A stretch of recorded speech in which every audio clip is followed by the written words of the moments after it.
কমপক্ষে 5 মিলিয়ন যুবকেরা তো ভারতের বিরুদ্ধে স্বাধীনতা যুদ্ধে আসবে, কি বলে? এটা 2 ভাগ করে দিব। 1 ভাগ গেরিলাতে যাইব, ঘোড়া তুম নামলেই লাঠি দিয়ে ধরব। লাঠি কি জায়েজ না যায়?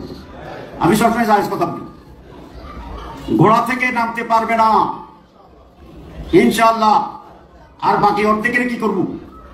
ওটা নিয়ে আরো বিস্তৃত বিস্তৃত বিস্তৃত জায়গায় চলে যাব। পুরা রিজনে স্বাধীনতার যুদ্ধ শুরু হবে।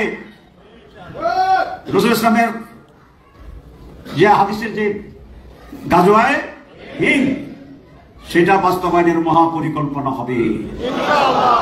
ঢুকলে ভালো না খারাপ? আরে ভালো কেন, ভালো না খারাপ বলেন? ভালো বলেন, ভালা কি বলেন? ভালা।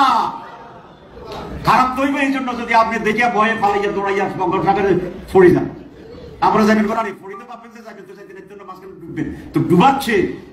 আমরা ইনশাআল্লাহ কোন শক্তির পক্ষে বাংলাদেশে গ্রাস করে টিকে থাকা সেই পরিস্থিতি ইনশাআল্লাহ হবে না, হতে দেওয়া হবে না, হতে দেওয়া হবে।